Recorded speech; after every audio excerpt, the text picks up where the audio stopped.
एक छोटे से गांव में रामू नाम का एक गरीब लेकिन मेहनती लड़का रहता था।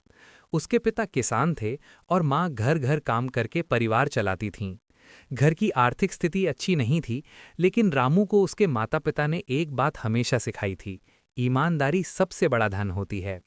रामू रोज सुबह स्कूल जाने से पहले अपने पिता के साथ खेत में काम करता और फिर पैदल ही स्कूल जाता। वो पढ़ाई में तेज था और अध्यापकों का बहुत प्रिय था। एक दिन स्कूल जाते समय उसे रास्ते में एक चमड़े का बटुआ पड़ा मिला। जब उसने बटुआ खोला तो उसमें बहुत सारे पैसे और एक पहचान पत्र था। इतने पैसे उसने अपनी जिंदगी में कभी नहीं देखे थे।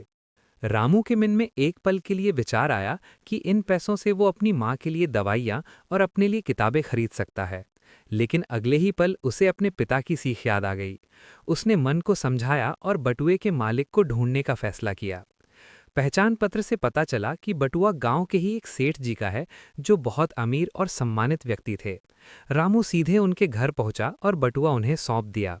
सेठ जी पहले तो बहुत हैरान हुए, फिर बेहद खुश हो गए। उन्होंने रामू से कहा, बेटा तुम चाहो तो इन पैसों में से कुछ रख सकते थे, किसी को पता भी नहीं चलता। रामू ने विनम्रता से उत्तर दिया, सेठ जी मेरे लिए ईमानदारी पैसों से ज्यादा कीमती है। सेठ जी रामू की बात सुनकर भावुक हो गए।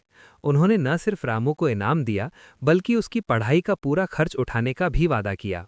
गांव में रामू की ईमानदारी की चर्चा होने लगी। लोग उसे सम्मान की नजरों से देखने लगे। समय बीतता गया। रामू पढ़ लिखकर एक बड़ा अधिकारी बना, लेकिन उसने कभी अपनी ईमानदारी का रास्ता नहीं छोड़ा। वो हमेशा गरीबों की मदद करता और सच्चाई के साथ अपने कर्तव्यों को निभाता रहा। इस कहानी से हमें यह सीख मिलती है कि ईमानदारी भले ही तुरंत लाभ न दे, लेकिन लंबे समय में वही हमें सच्चा सम्मान, सुख और सफलता दिलाती है। पैसा और लालच पल भर का आनंद देते हैं, पर ईमानदारी जीवन भर साथ निभाती है।